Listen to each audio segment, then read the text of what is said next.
Hello everyone and welcome to Shelved. I'm your host Jeremy Meyer, and we've done it. We've made it to an episode 2. And I'm really feeling like after doing this first episode and the second episode that this is really working. I really feel like I have a good idea and I'm not wasting my time here. So that's good. I hope everyone is enjoying listening so far. So today we're doing a script that is, I don't want to say special to me, but it's kind of important to me in the sense that this is a script that I heard about when I was younger, and it's kind of the prototype for this podcast. It's one of the first times I heard about a script of a movie that never got made, and it was something that, as a long time ago, I really wanted to see, and just it never happened. I mean, the movie eventually came out, but it was not the script that we're going to talk about today. And that script, of course, is Resident Evil, written by George Romero, the zombie king himself. Based on the video game. This movie was supposed to come out in, 1998. And, or I think the script was turned in 1998, which is something I talk about in the episode. And it was turned down by Capcom for being too similar to the game, which I don't understand why anybody says that.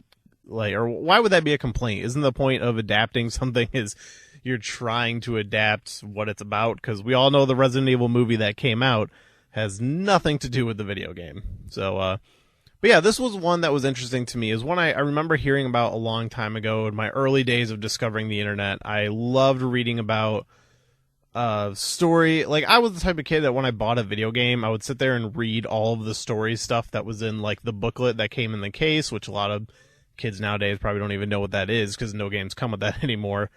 But yeah, any little bit of story I could absorb from a video game, I loved it. So I would often just read on websites and stuff about Resident Evil because it's one of my all-time favorite video games. If I had to name you my top 3 favorite video games, I think I do this in the episode, is Metal Gear Solid, Resident Evil 2, and Mortal Kombat.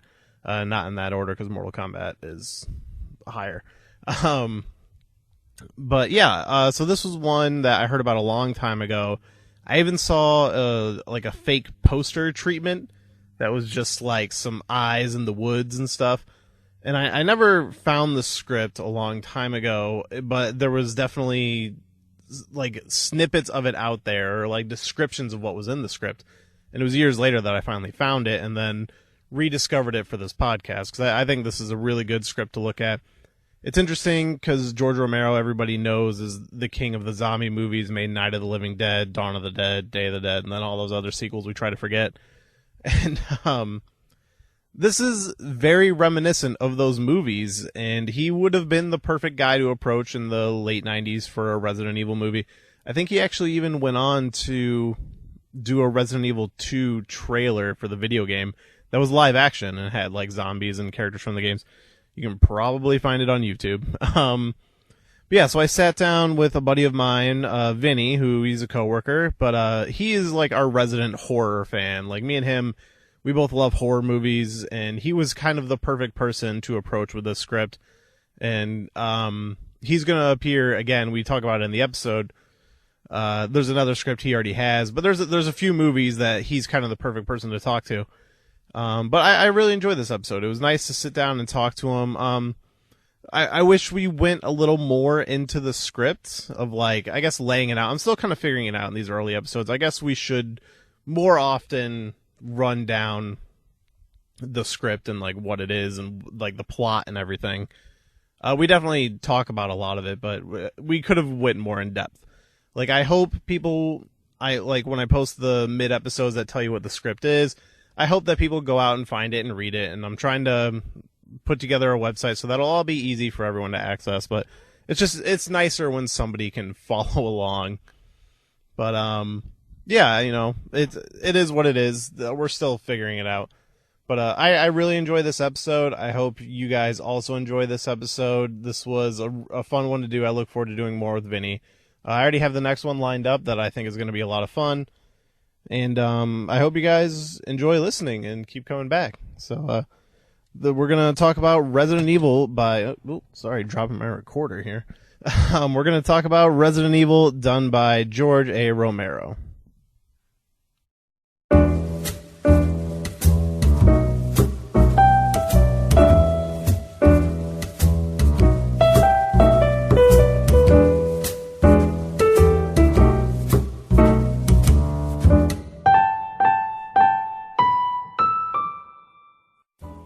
First one we went like 45 minutes, and then like with my extra recorded intro and shit, we did an hour.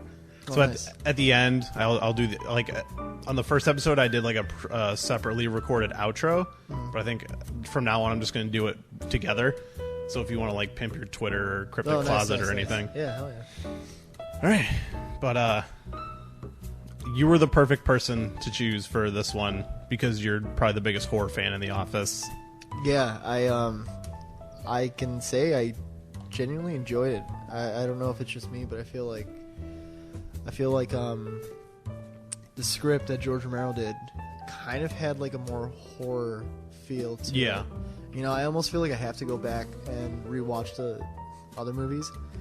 Weirdly, it made me want to rewatch them too, and we've talked about it before. I'm not the biggest fan. Like, I'm a huge Resident Evil fan. Like Resident Evil, the first one and the second one are two of my all-time favorite video games. Yeah, I don't know your history with Resident Evil, but I know you've played them.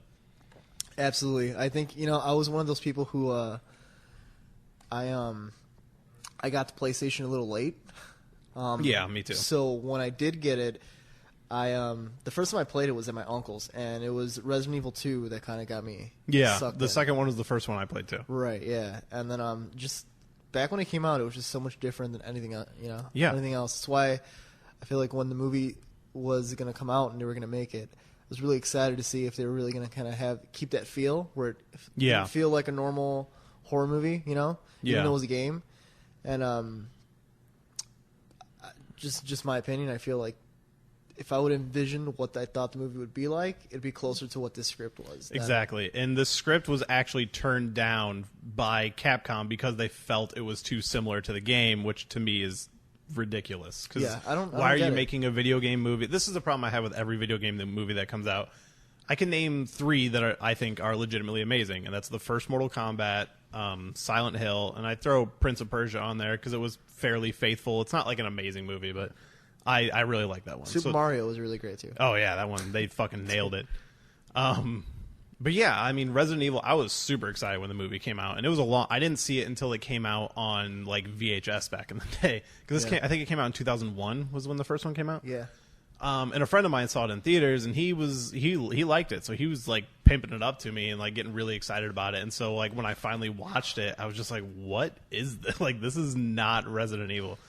And for a long time, I still kind of liked it. I still like the first three. Mm-hmm. Like, I think they're bad movies, but I think they're bad movies that I enjoy. Mm-hmm. And then from that point on, they, to me, just get worse and worse. Like, the most recent one, 6, was offensive to me. I started getting lost. Like, I can't really differentiate a lot of the older ones because it almost starts to feel like a...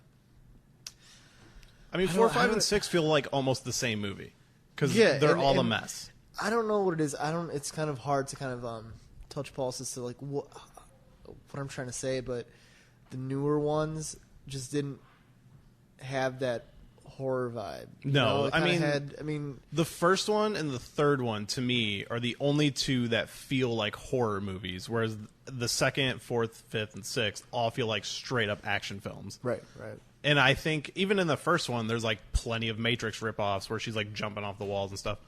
And I just feel like Paul W.S. Anderson, who directed all of them, except he didn't direct the third one. He produced it and wrote it, but he didn't direct that one. Is he a Matrix fan? Yeah, it's like the Matrix. Very clean. Because if you watch his movies before the Matrix, they're decent. Like he did the first Mortal Kombat as well.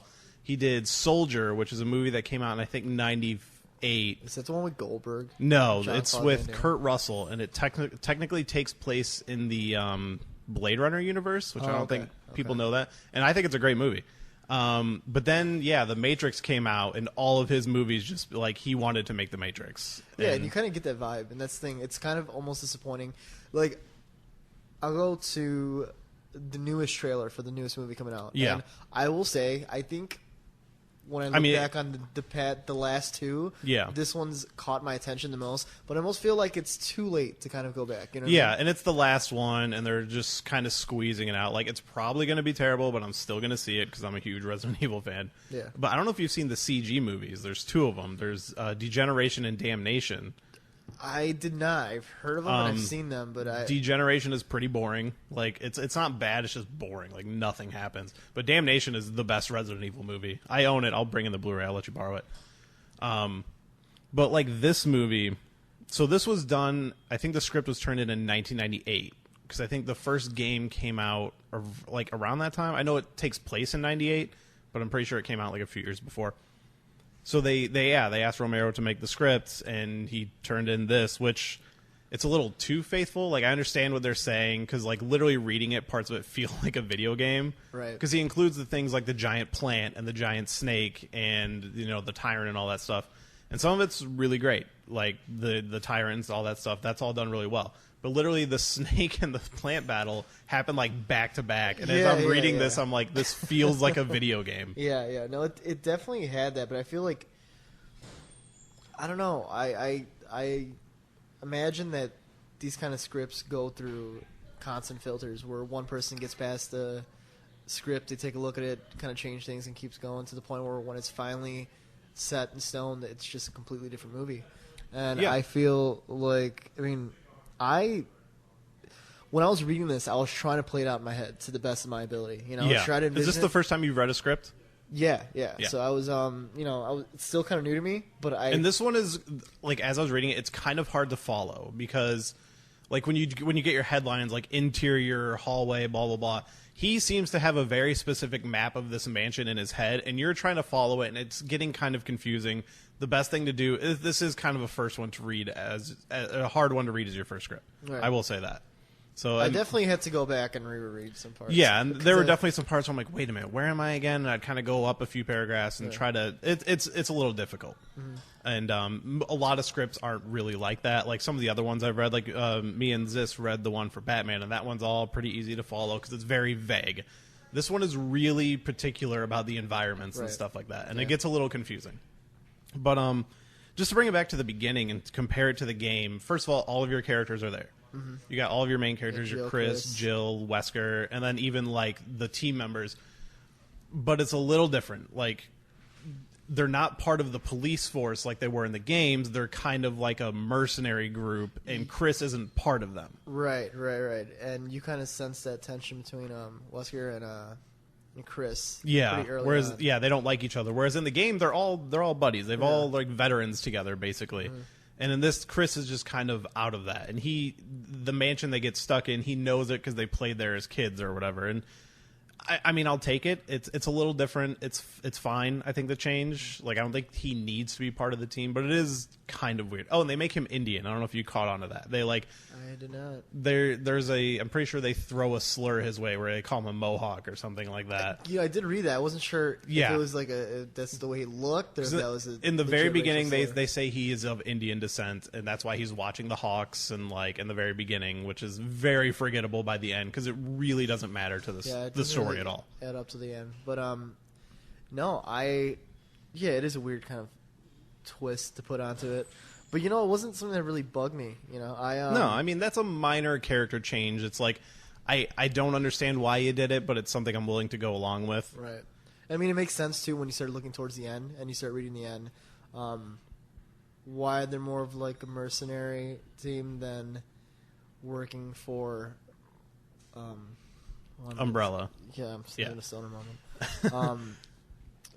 And I don't know, like I said, the one thing I kind of regret going back and looking at this is, like, I almost wish that I would have watched the first Resident Evil, maybe the second one, and then read the script, and I feel like I would have been able to have an exact idea of what I liked. Because there are some parts of the original film that I like that I wish... I mean, I like parts of the... I'm trying to remember what the fifth movie even is. Is this new one the sixth one? I think I was saying six earlier, but I think this new one is the sixth one. I feel like it is. Yeah, so I think so. Yeah, I think so. 4 and 5. So it was Retribution was the most recent one. That Yeah, one I I've thought never was even watched that one. it's the worst. Like, as a Resident Evil fan, I was so offended as the movie goes on. Like, they're literally throwing in stuff from the games and like name dropping hardcore and not explaining anything. Doesn't it seem kind of like it's kind of ass backwards when you look at a lot of horror movies and games and remakes and everything, because you look at people who don't have a lot of original ideas or try to make things their own. It's like everybody's making remakes and taking video games and making them into movies. And it's like they took the original, like the movies that we have seen in theaters. It's like they took that, and instead of keeping it more traditional to the story in the game, they tried to make it their own. Yeah. Which they could have done a whole separate film. Yeah. And That's exactly how I felt about Fear. Is like, why do you have to make it your own? And like, if you want to have all these ideas, put them in a different movie. Right. It's like you're hired to make Uncharted is a video game that they've been trying to make a movie of for years, and they hired David O. Russell, who's a great writer and a director, made Silver Linings Playbook and all that stuff, Three Kings, a bunch of great movies. He wrote an Uncharted movie that they were really unhappy with, which I have the script of, and it'll be a future episode. Where it was like he cast Mark Wahlberg as the main character, who I think is just very poor casting. Yeah, and then it was going to be like Robert De Niro and Joe Pesci, and he was totally taking it. Just going through all his favorite actors. Yeah, he was basically making National Treasure, and they're like Sony just stepped in and said, "No, you're fired." Joe Pesci, man. Yeah, I can't even remember who he was going to be, but they just stepped in like, "Yeah, you're fired," and like this is totally deviating from the games, and I'm glad somebody finally did that, because nobody did that with Resident Evil. Right. Because, none of, like, the second movie is the only one that even closely resembles one of the games. That was, and I will say even Silent Hill 2. I, for some reason, enjoyed the second one more than the first one. I like both the Silent Hill movies. Like, because the Silent Hill 2 follows the game. Like, I think the first Silent Hill is technically a better movie, but the second one follows the game better, so I kind of like that one a little more as well. Yeah, and I also thought, like, it was a lot more creepy and eerie. Like, for me as a horror fan, like, that's what I look for. You know, like, when I was young and I played Resident Evil 2, I was at an age where I got scared by shit like that. You know what I mean? And I remember playing both of those games and sitting there, like, I was probably like 10 when those games were out, and I was like scared as fuck. Like, I was watching my brother play the first one, and just the music in the first one, like to this day, Moonlight Sonata is the creepiest song to me, because there's the scene in the first game where you play that song on the piano. And I still think that song creeps me the fuck out. Yeah, and I think about, like, I can't even think about how many years it was when I first played it. But now I'm almost 30 years old, and it's like, it's not impossible to grow with the product. And all I wanted was just some kind of sense of fear. And I feel like I got that from reading the script. I kind of felt more... Yeah, in this movie, there's, like, people dying, like, left and right. Like, people are getting chewed on by zombies or killed by plants. In the other movies, like, aside, like, the first one, there's only, like, one survivor in the movie or whatever, but then she's invincible in every other movie. Mm-hmm. There's never, like, a fear for her life. And in this one, there's people dying constantly. She's almost like Ripley from Alien. Yeah. Then they just start but then they give her superpowers. Start cloning her. She turns into a fucking Marvel superhero and shit. Yeah, that's ridiculous. That's where I've lost it. You know, I feel like... I think that's why this is all really cool. I think anybody who's listening, I highly recommend reading the script, because especially if you're a horror fan and a Resident Evil fan, like, you get something from it that you don't from any of the other films. You know? A Resident Evil fan should 100% read this. Like, I can see why it didn't get made. It's very cliche, especially for 1998, where, like, two of the characters, Aiken and Sullivan, are completely comic relief. Mm-hmm. All they do is talk to each other and kind of quip back and forth, and then when one dies, the other one's like he gets eaten by the snake or something, and they cut open the snake's stomach, and he's still alive in there, which is actually a cool scene. And he's like, "Oh, just let me die. Aiken always said I should have died anyway," or whatever. Like, it's very stereotypical. But you go back and watch the first Resident Evil game, it's like a B movie. Like, the dialogue is so cheesy, and it's hard to tell if it was on purpose or if it was just a happy accident. Mm-hmm. But, like, literally there's lines like, "Oh, you were almost a Jill sandwich," and stuff that became famous from that game. And the script definitely captures that feel, and it's hard to tell if it's on purpose or, again, just a happy accident. You know, it being George Romero, I wouldn't be surprised if it was purposely done, you know, because it's just kind of the way he is. Part of me would want to say it's on purpose, but then I watch some of his newer movies, like Survival of the Dead and stuff, and I'm like, maybe this guy is just out of touch or something. You know, you also got to keep in mind that's the dude who fucking founded zombies. Yeah. And then he's the master. Yeah, Hands down. and then you have all these people make their own fucking zombie movies and just completely like take away the meaning and just flip everything upside down, and then you got to take what you created that's been passed around to fucking hundreds of people and make it your own. It's kind of hard. Yeah, you know? and all of his movies are very different. Like Dawn of the Dead is very different from Night of the Living Dead and Day of the Dead. Mm-hmm. And like people, I guess people hated. I've actually been looking into Day of the Dead a little bit because that's the one I've seen the least. Mm-hmm. And it's one of those movies that like a lot of people didn't like back then that now appreciate it much more. Mm-hmm. And like some people now say it's the best one of his original like 3. Mm-hmm. And I mean, at the time, he would have been the perfect choice for something like this because there was nobody making zombie movies like this. No, I think if they would have done it at that time, even if they would have taken some of his ideas that were a little kind of goofy and a little too close to the video game and just kind of niche them out and be like, hey, you know, we're taking this out, but we do like the basic concept. I feel like his main concept was more true to what the fans wanted than what we really got in the end. Because, like, because when you look at the script and just like the layout, you get all of the basic plot elements. Like you get the dogs in the beginning, they go into the mansion, and they're in the mansion for a long time, and then they go to the laboratory. In the first movie that came out, they're in the mansion for 13 seconds, and then they're dragged down to a laboratory. Yeah. And that's the thing, I loved the mansion. Like, yeah. It was probably one of the most fun parts of exploring in the game. So it's like when you got gypped in it in the original movie, it was kind of like, it's almost like making an Evil Dead movie, and 10 minutes of it is in the fucking cabin. Yeah. You know what I mean? Like, it's almost like you just feel like, God damn it. Yeah, like it opens in the cabin, and they're like, all right, we're leaving now, and then they never see it again. Let's go to the suburbs. Yeah, and that's exactly what that first movie was like. And that, like, to me, that was a huge problem. Because, you spend 90% of that game in the mansion, and then, the rest of it is in the lab, but that's like maybe 10% of the game. Right. But yeah, and they make the mansion feel creepy, and like it's clearly kind of dark and dusty and stuff. It's got a different history in the movie. Like the game gives it this like deep, especially like when they did the remake or whatever for the GameCube, which is, in my opinion, the best Resident Evil game. They give the mansion like a history, like, oh, it was built by this guy for the head of Umbrella, and he.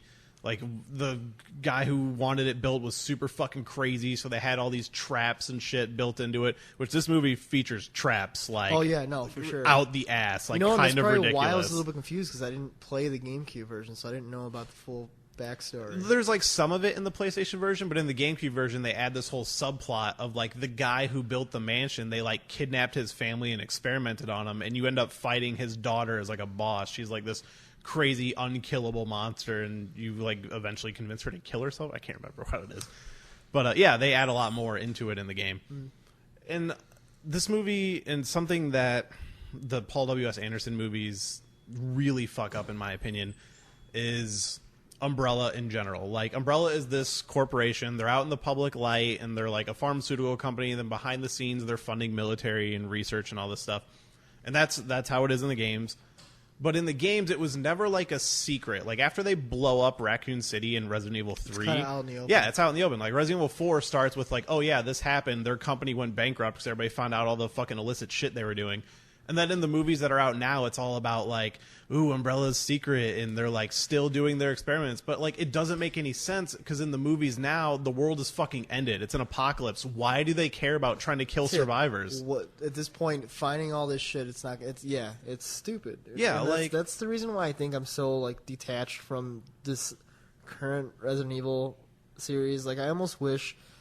this new one wasn't coming out, and I wish it would just give it in the hands of somebody who has a fresh new idea, because... Yeah. I'm hoping they reboot after this. Honestly, I would love to see them reboot the franchise, stay a little closer to the games, or maybe try something completely different and borrow the name, but, like, I would love to see them try to do at least one of the games for real. What they need to realize with the Resident Evil franchise is it's horror, dude. Like, that's what it is. Like, even with one of the latest games, I know that the games have definitely kind of gone a little more action as well. Like 5 and 6 were more action, but 5 still had plenty of horror. Like 6 less so, but there were still moments. But I just remember, I forgot, I don't even know if it's the last one that came out or if it's, I feel like I'm so behind, but I remember reading in some kind of game website or something that they were making Resident Evil and they were bringing a lot more horror back to it. And it's like there's a new one coming out that is like it's a first person game and it's supposed to be like way more horror. Like so they've been doing like 6 and 5 are both pretty hardcore action games.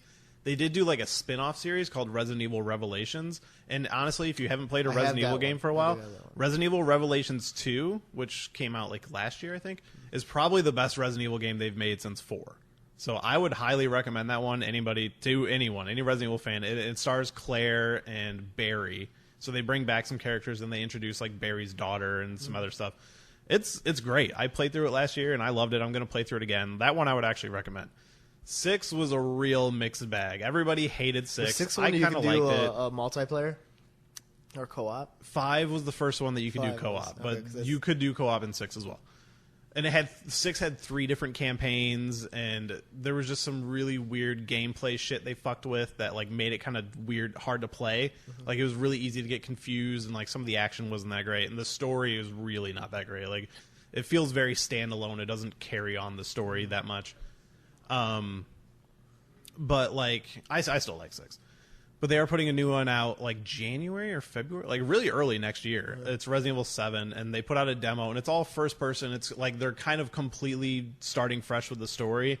So there's no real, like, we don't know much about it yet because it hasn't come out. Is there any kind of knowing? They put out a demo, but it's just like you're just in this house, and like the kind of synopsis is like some guy's in the South looking for his daughter, and it's actually kind of inspired by like Texas Chainsaw Massacre and stuff like that. Oh, nice. So like the house you're in the demo is it's like if the Texas Chainsaw Massacre house was like run down, which it kind of is, but it's like if nobody was living there. Right. So they're definitely going for that kind of vibe, and they've put out some gameplay stuff. It's still kind of up in the air on what it's going to be. I hope it's great. I'm going to play it because it has Resident Evil in the name. Sure. But the funny thing they're actually doing is in Japan, the series is called Biohazard. It's not called Resident Evil.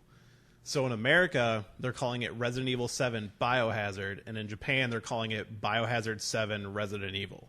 Oh, so they're like kind of bringing it together finally. So that's kind of fun. That's cool. I mean, the thing is, I almost feel like the same reason some of the games is kind of, with the games and the movie itself, they've kind of gone astray and kind of lost people because you lose that horror aspect. Yeah. Fucking evil is in the name. I mean, like, it should. Yeah. The thing is, like, there's certain things that you can kind of experiment with and do things like that, like BioShock. Like, if they're making a BioShock movie, you can make it horror, you can make it more sci-fi, do whatever. Yeah. But Resident Evil, it's pretty like you said, evil is in the fucking name. Yeah. And these movies have never been scary to me. I mean, it probably takes a lot to scare guys like us anyway, because we watch this shit anyway. Yeah. But yeah, I mean, but it's almost like Ash vs. Evil Dead.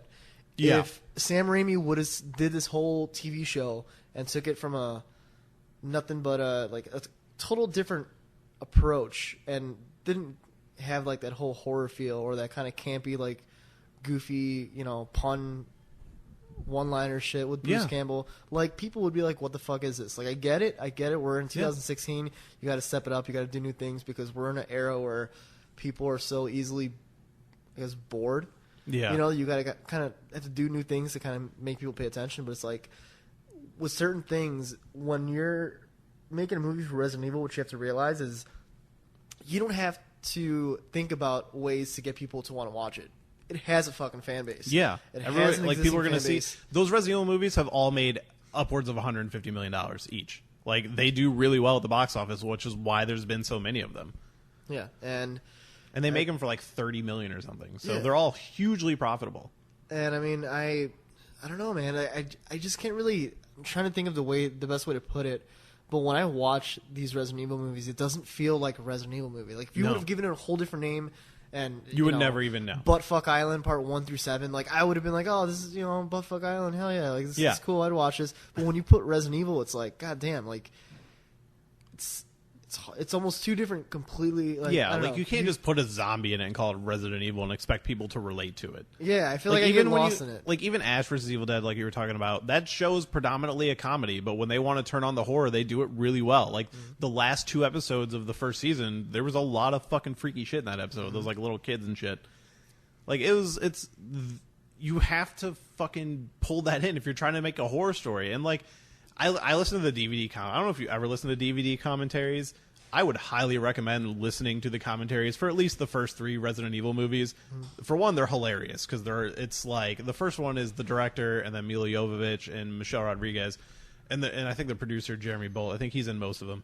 They're just kind of like bullshitting and like joking about the movie, but I mean, you learn interesting things, but you kind of see where Paul W.S. Anderson. There's too many fucking Paul Anderson directors. It's all these initials. Yeah. Well, it's because there's the Paul Thomas Anderson. I think there's a Paul Anderson, then Paul W.S. fucking Anderson.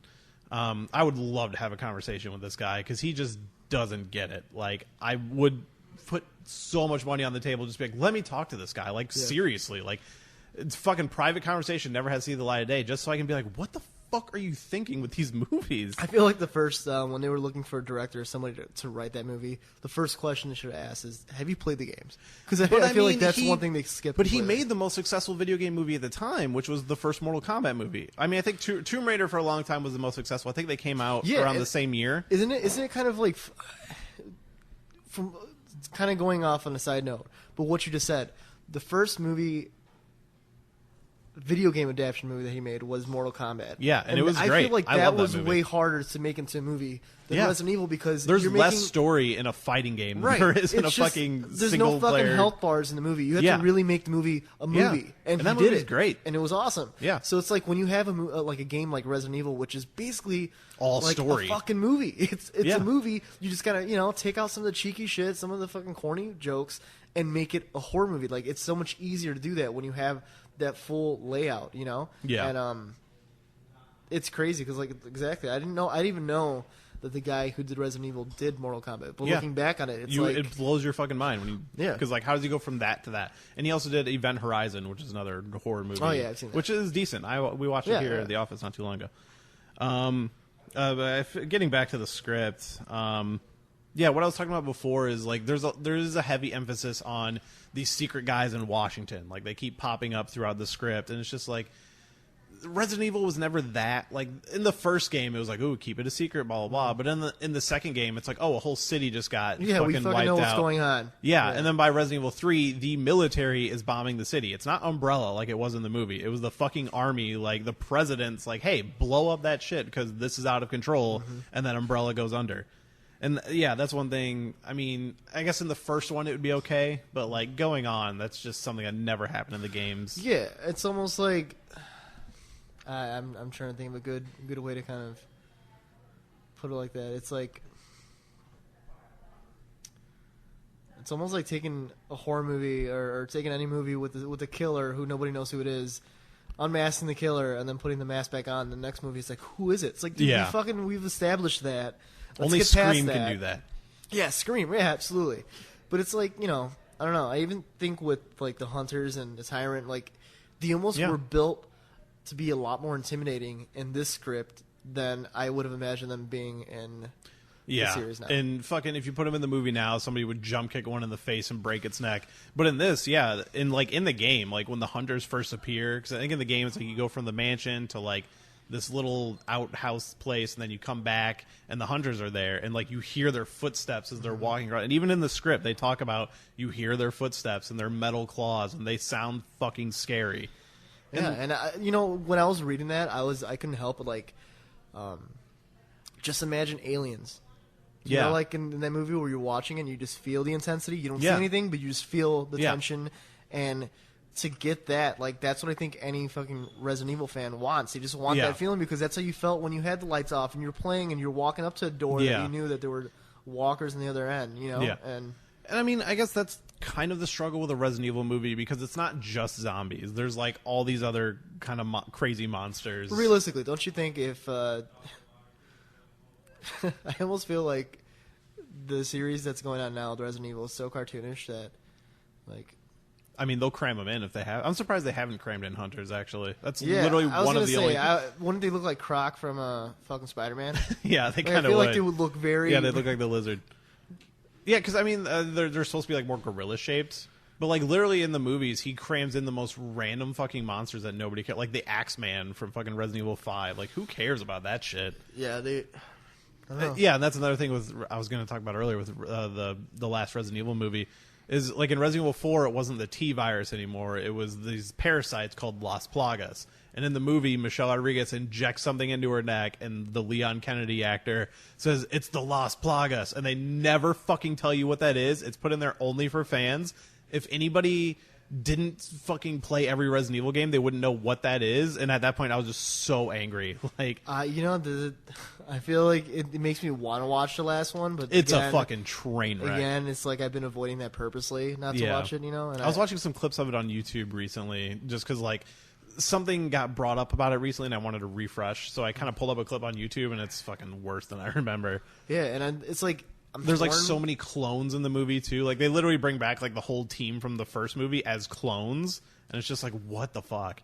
Yeah, that's what I'm saying. It seems just very recycled, you know. And like they were just losing ideas, but they needed the paycheck.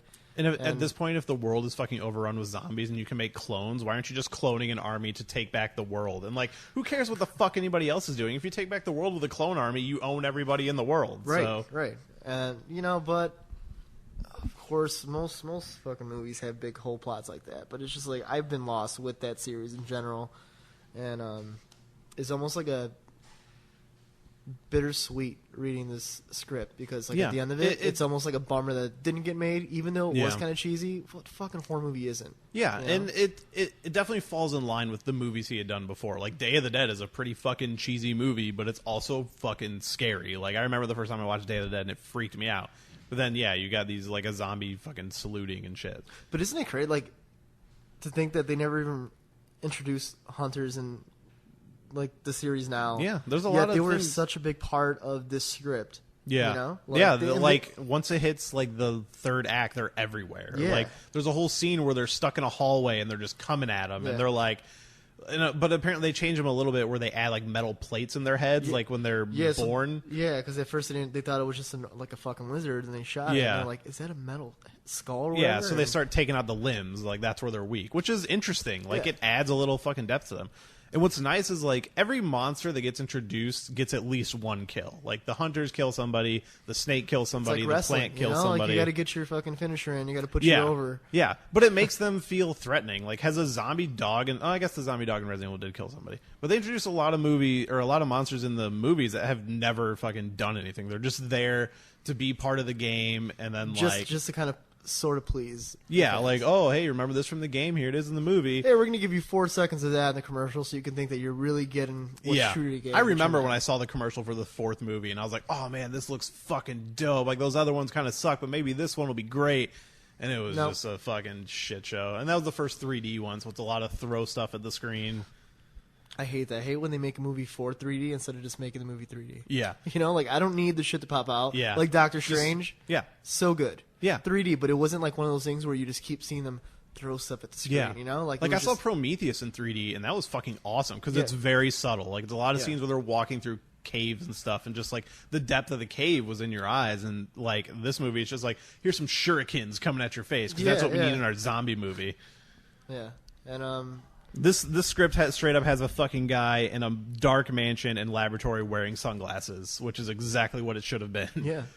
And then they add the whole fucking he's got a bomb in his ear thing, which to me seemed really impractical. Yeah, I mean, and considering it was so easy to just kind of smack him in the fucking ear. Yeah, like he introduces it, and then literally I think a zombie almost knocks it out of his ear immediately. Yeah, it almost seemed like a joke. Like when I was reading that, I thought there was going to be more to it or something. Yeah. But I mean, it comes realized... back at the end, but yeah, literally he introduces it, and then like something happens, and like two pages later, it's almost knocked out of his ear. And even in the end, when they bring it back, and Jill knocks it off or grabs it, it's like oh, now you have 15 minutes. So that easy, yeah. That easy, you know, like something that's that fucking detrimental to fucking the world. Or that area fucking imploding from the inside, and it's just hanging on your ear. It's just a fucking Bluetooth. Yeah, that's it. One thing that me and Ziz talked about in our Batman episode is there were no scenes reading the script that felt like they would have stood out on the screen. Like, oh, here, you remember that fucking scene from like Batman where the bat burst through the window and shit, which was like a big scene from the comic book that wasn't in the script. But this, I feel like there are a couple moments that I'd be like, oh, that would have been like a cool thing. Like the reveal of the Tyrant, I think, is explained well. The first zombie kind of appearance is done fairly well. I think the first death from a zombie were like just kind of like even the ending I feel like has a slight like Yeah, it was pretty tastefully done. Where the zombie wasn't dead, you know, kind of a typical horror movie where the zombie was still fucking drooling and because like at the end they blow up the mansion, and then they also say it blows up the city, which kind of negates Resident Evil 2 at all. But they show you, because like earlier in the script, like one of Chris's farm hands or whatever, like one of his buddies, is like killed by a dog, and then they show that after the explosion happens, like, oh, he's shambling around the farm as a zombie, and then he gets blown up. And then they show the city, and for some reason there's zombies in the city, even though they never mentioned it ever escaping to the city, and then they get blown up, but one's still alive. Yeah, you know, that is true. You know, when I was thinking about it, I didn't really think about it that way. I almost feel like I should probably reread that. It's not explained. Like, I mean, no, I mean, like in the sense that if there was any parts of the script that really stood out as like a standout scene or whatever. Yeah. But then again, a lot of the magic happens when it is captured. You know, because I almost feel like if you were to read, I keep bringing up like Evil Dead and stuff, but like if you were to bring up or you were to just read the script in Evil Dead 2 where Ash's hand was fucking infected and he grabbed the chainsaw and took it off. Yeah. Like, reading it sounds awesome, but I feel like it's not as iconic as when you actually fucking see it and you see the blood just hit his face, like that classic. And the thing with Romero is we have a point of reference. He's made a ton of zombie movies, so we can look at something like, I go to Day of the Dead a lot because that's his, like, as far as when this movie was made, it would have been his most recent one, so that's more reflective of what it probably would have looked like. Because to me, Day of the Dead, I think, is the most like graphic looking and like it's more like dark and scary. Like, it's the most horror looking movie. Right. And I could easily have seen that translated into this script. Like, I read it and I can picture these dark woods and picture these like zombie dogs and all this, which are very present in the beginning of the script. Right. And I can kind of vision it through what his movies looked like at the time. Yeah, and I almost feel like the ship's kind of sailed. But if they would have given George Romero the script, and even if they, like I said earlier, like would have told him, hey, take out some of the corniness, like it is super true to the game. Yeah. Let's take some of that out, but let's keep the main gist of this in the film. Yeah. Especially at that time when he wrote it, he was at his peak of ideas, and I feel like at that time zombies weren't so mainstream as they are now. No, that not at it all. would have left more of an impact than the original Resident Evil did, opposed to if he were to come back and do it now. And now it's to the point where zombies are in fucking everything. Even kids' cartoons and shit, where it's just like, it's gotten to the point where they're on TV every week on like one of the most popular shows on television. Right. And they're done better there than they're going to be done in this fucking Resident Evil movie that comes out in a few months. Right. So it's almost like it literally is. It's like, I guess a few months when we're recording this is probably going to post around the time that movie comes out. Yeah, so. yeah. But I mean, it's kind of thing where like they fucking waited too late. Like now, what can you really do with Resident Evil? Like, you have to keep it true to what it is, but at the same time, you have to do something new with it because people have seen zombies. Like, people are fucking... I mean, I love zombies, but I'm almost sick of them. Yeah. You know? Because, like, that's... kind of the only zombie stuff I still get into is, like, The Walking Dead, where it's done well and stuff like that. But even that show's not so much about the zombies. Right, it's about the people. Or, like, are people who are like, I hate horror movies, but I love zombies. And I'm just like, that makes me cringe. Like, really, if you can't watch somebody, like, if you can't watch full-on gore, but you can watch zombies kill, like, it just goes to show that it's just mainstream, you know? And, like... Resident Evil is such a cool concept that I feel like it deserves the justice of being done. For me, what makes a good horror movie is like a kind of depending on which way I'm coming from. Like for more like mystical or fucking supernatural shit, I want like some deep story lore stuff. But like story is an important part of me or for horror movies, and it's why I don't get into a lot of slasher movies except like the really high level ones. Like Halloween obviously is amazing. I like the Scream movies because the way they poke at the kind of slasher genre. Making fun of the horror slasher shit. And like to me I just need like a story, and Resident Evil is so full of story. It has great characters. Like some of my favorite characters come from Resident Evil games. Like Leon S. Kennedy has gone on to become a fucking crazy action star. Like, and that's why I think you'll love the CG movies because Leon stars in all of them. Again, the first one's kind of boring. I have them both if you want to borrow them both, but Damnation is the one to watch. I would definitely take you up on that. That one's great. I'll try to remember to bring it. But yeah, like there's so many great characters, like such a good deep story that spans multiple games. You have a lot to pull in there. I think you could go back and reboot and kind of do the first game, and if you're a little more true to it, you could, like, everything's about a connected universe now. You could really set up those other movies with everything we know now. Because, I mean, the first 5 games have pretty much wrapped up that story, and everything after that is kind of extra. Yeah, and I almost feel like maybe it's just me. I'm not trying to be sexist because, like, don't get me wrong. Like, I love badass chicks in movies and stuff like that, and I love the Evil Dead remake. You know, and that's one of my favorite horror movies in the past 10 years. Fucking, she killed it. People were talking shit. Oh well, where's Ash or we need the guy figure, but like she killed it. Jane Levy killed it in Evil Dead. Yeah, that movie was fucking great. When you think about Evil Dead, besides Jill Valentine, 2 of the characters that really stick out in my head is Chris Redfield and Leon. Yeah. And it's like I almost feel like their presence really do lack in these films. Yeah. You know what I mean? And Chris appeared in the 4th movie, played by Wentworth Miller, who did a fine job. And Leon appears in the 5th one and is like, doesn't even matter to the plot. Like, and that's what I'm saying. Like, it's almost like you took 2 of the most like important characters in the series. Yeah, and Wesker I would throw up there as because he's a villain though. He's not like the main character, but he's the most iconic character in that whole franchise, I would say. And I just feel like what are your priorities? Like, who's going? I almost feel like the person who's doing this and making all these decisions is somebody who's maybe watched somebody play part of the first game. Because it almost seems like there's certain things that should be key. Yeah, and it's not. Like, on top of everything being lost and her fucking riding the Matrix motorcycle and all this crazy shit, and like it just boils down to these movies are more action than horror. And, like, I understand empower women, make them main characters. That's great. That's fine. But Resident Evil has a whole string of characters that were completely thrown out for this one badass chick. And it's... Like, the best way to put it, if you really want to... it brings us back to wrestling. If you really want to build a new character in a series like Resident Evil, you still need to keep the beneficial characters because you can... Yeah, and they throw them in once in a while. Like, Jill was in a couple of them. Yeah, Jill was in the 2nd movie, and then she comes back in the 5th movie, and I think at the end of the 4th one she has her little cameo.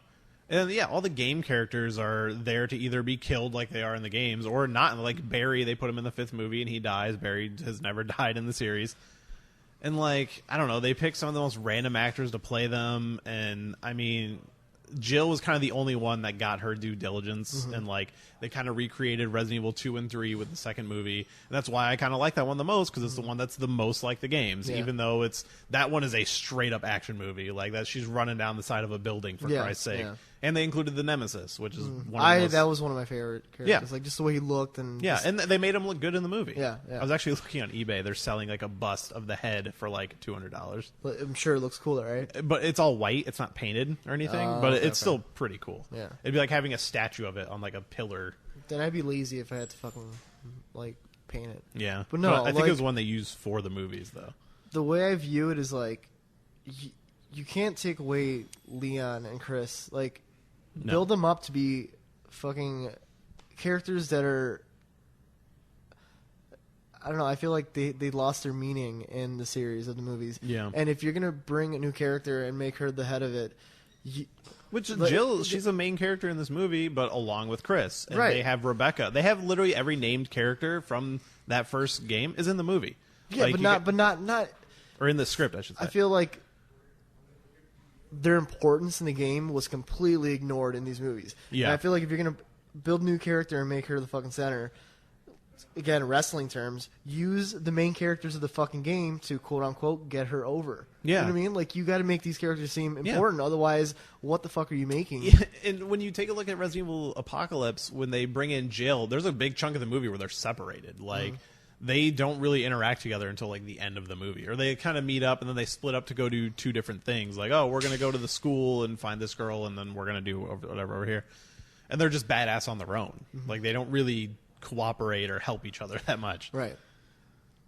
Yeah, I mean, in this movie, it's like all teamwork. You get this team that goes into the mansion, which is the fucking story of the game, and like shit goes bad. Yeah, I don't know. Maybe it's just me, but like, I was reading towards like the middle and like towards the end when the hunters all come out and shit. It started in my head. I was picturing Doom, the movie. Yeah, you know what I mean? The first person. Yeah, section. when shit starts hitting the fan, and all these like the main dude ends up being a fucking crooked piece of shit, The Rock, and something about it. I was just envisioning it. That's another movie I like, but if they would change the name, would be a lot better. Yeah, for sure. Because I mean, I think the part where the dude ends up coming back and kicking ass. Like, yeah, I seen that movie in theaters, and I remember. I did too. I remember being like, it wasn't bad, but when you really watch it as a movie, I'm like, it wasn't Doom, but it wasn't bad. Yeah, like it's one of those movies I kind of pull out on Halloween. To me, it's like the perfect Halloween movie. It's that and Tim Burton's Sleepy Hollow. The two movies I kind of pull out around Halloween time, and I love watching. Yeah, and I almost wish that Resident Evil could be one of those fucking movies because I recently just watched Silent Hill a few weeks ago, and I watched Silent Hill 2 again. Yeah, and it's like I wish I had that joy in watching the Resident Evil movies. But you know what? After talking to you, I do feel like I need to go back and watch some of the other ones. Like when I was reading this, I kind of wanted to go back and rewatch because the first three, I think, all have. I think the third one's the best. Like out of all of them, the second one is the one I probably like the most because it's the one closest to the game, so it's just a little closer to my heart. But 3, I think, is the best made movie. It's the only one that's kind of gory. It takes things in a different direction, so they're kind of free to do what they want because the apocalypse never fucking happens in Resident Evil. But in the movies, they went there, and I'm like, all right, fine, whatever. Do something different. And I think the third one, it's got a great score. It's got some decent characters, a good villain. I think the third one is probably the best of the movies. But now, like, we live in a world post-Walking Dead, and I don't know how you keep making these kind of movies. Right. That's what I was saying. Like, it's like, where do you go from here? Like, you have to do something that kind of makes you stand out, and it's like, yeah. And if that's Matrix the case, action isn't going to cut it anymore. No, it didn't really cut it then. You got to take your key characters and you got to fucking build on them. Like, I mean, it's with anything, whether it's sports or whatever it is, you take something and you build it to make it better. And I feel like you have so much foundation in the Resident Evil story, whether it be characters or villains or environments, like the mansion that you can just build off of and make something new with it while keeping the same old feel. But it's just a matter of will they do it. People go to see video game movies because they want to see their favorite video games translated to the screen. They don't want to see something completely different.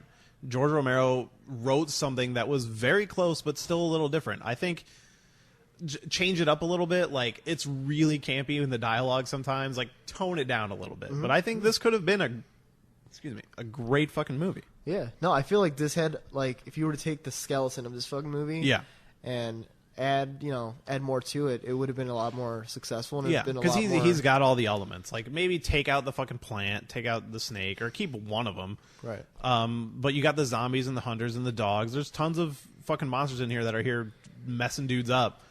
And it works for the most part. Like, there's a lot of fucking campy dialogues, but they have two characters that, like I said, are just fucking comic relief, basically. Yeah.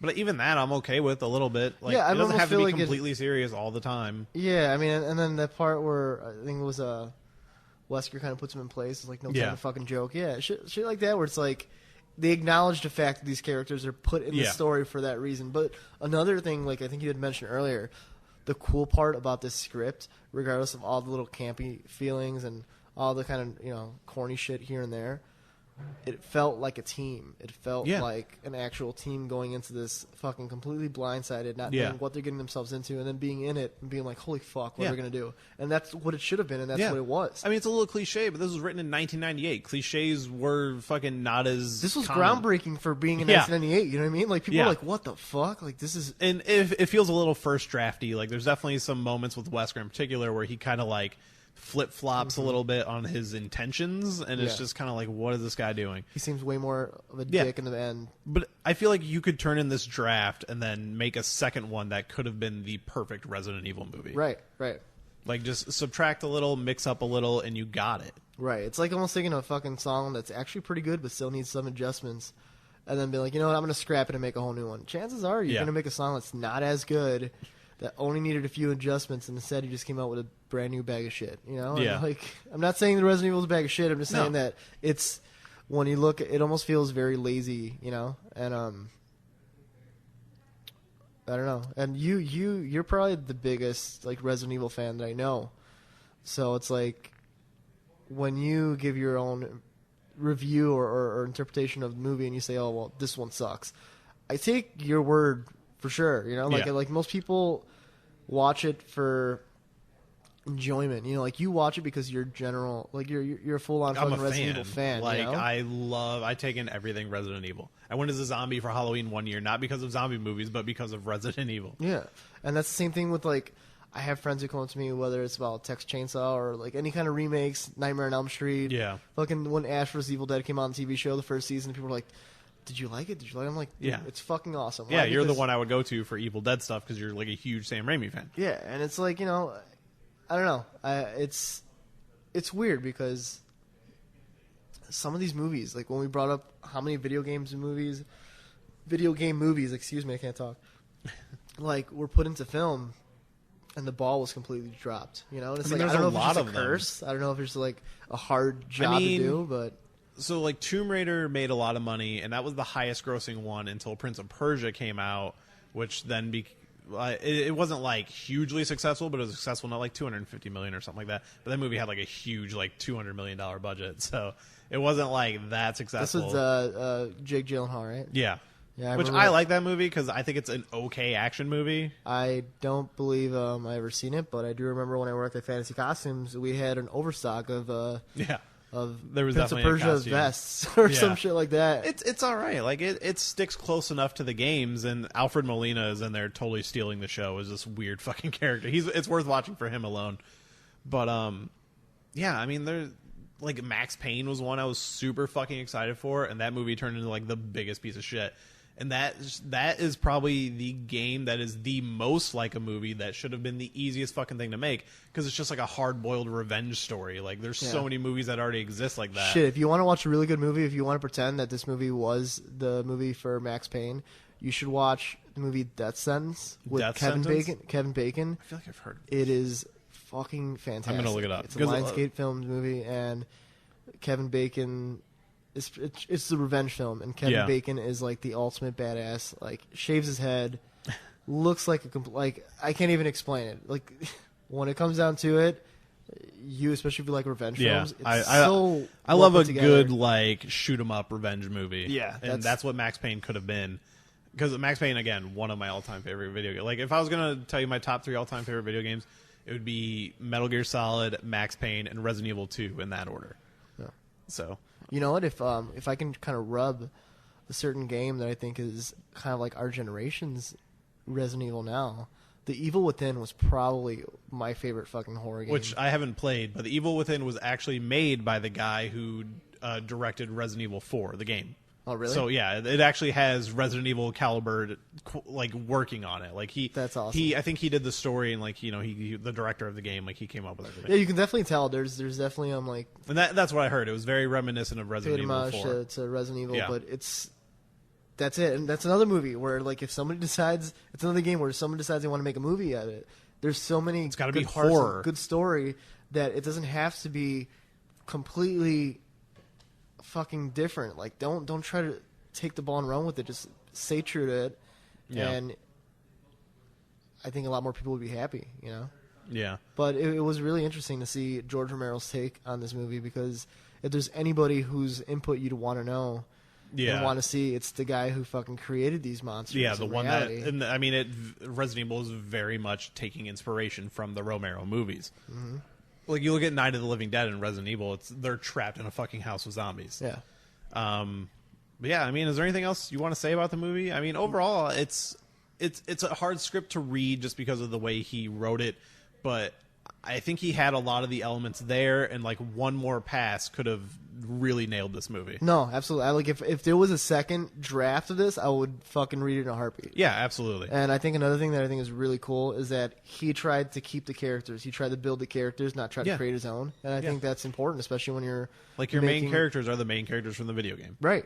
It's you can't create something that's already been established and try to change it completely and not expect people to be like, what the fuck? You know? Like it's granted, but I mean, like you said, I think perfectly put, if they had one more shot at rewriting it and just, kind of pulling loose ends and kind of, crossing their T's and dotting their I's and just taking out all the shit and, trying to make it as tight of a script as possible, they would have nailed it. Especially with George Romero's mind. I feel like the zombies would have had more justice, and I think it would have had a more creepy feel, which I'm just a fan of movies like that in general. Like, I'd rather be there's literally just monsters popping out of everywhere in this movie, and there would have been like so many jump scares and shit. Right, and I'm at a point where I watch these movies and I don't like expect to shit my pants or anything. No. You know?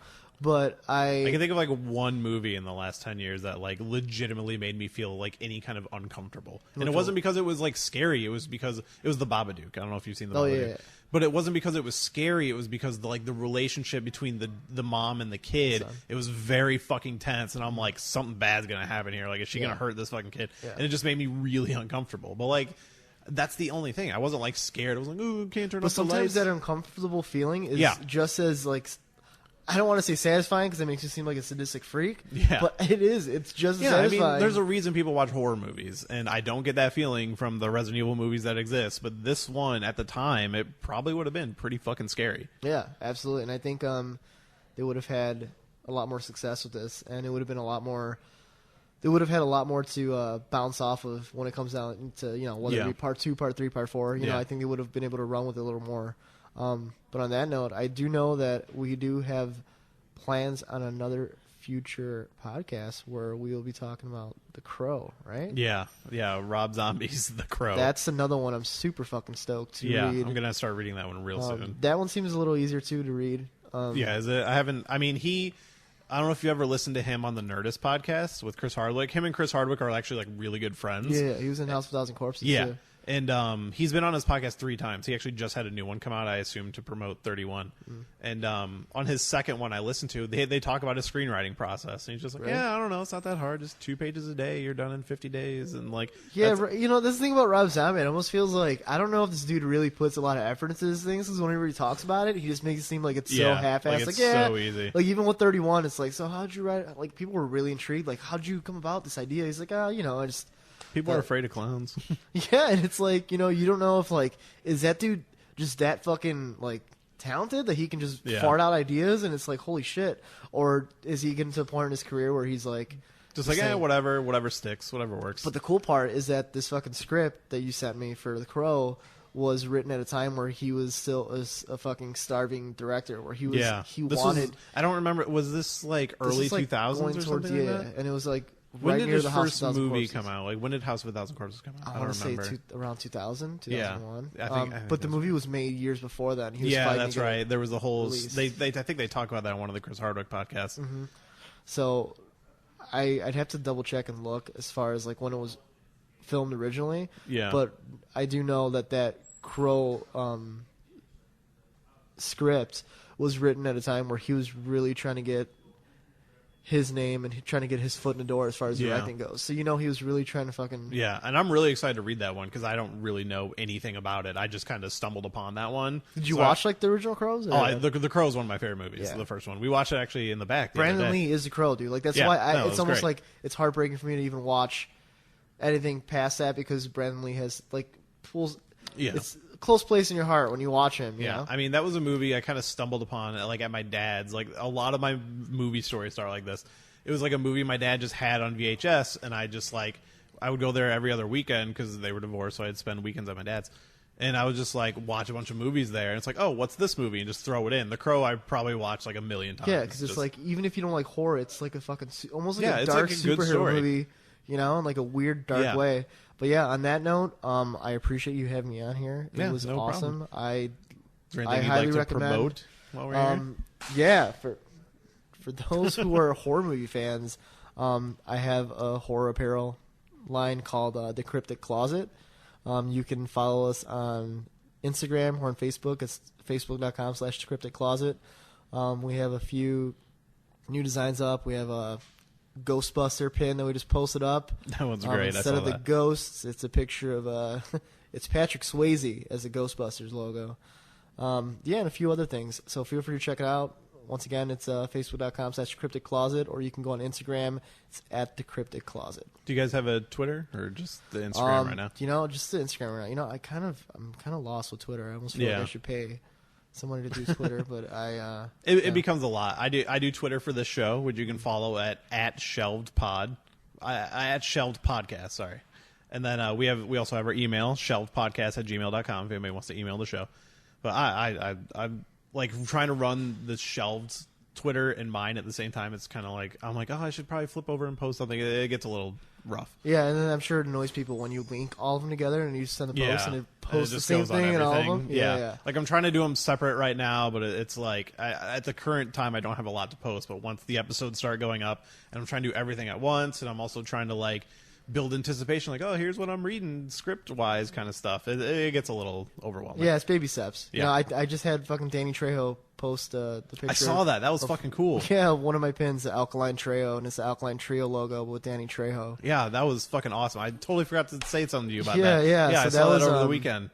That, you know, it's little things like that where I don't even have Twitter or anything like that because I'm not really, I feel like I don't have enough shit to post to where it's really beneficial. But, yeah, we have, we're trying to get a presence going on Instagram, same with you guys, and I look forward to coming back and talking about The Crow. And, I'm looking forward to that one. Some more shit. So once again, thanks for having me on, man. Yeah, man, no problem. Thanks for coming.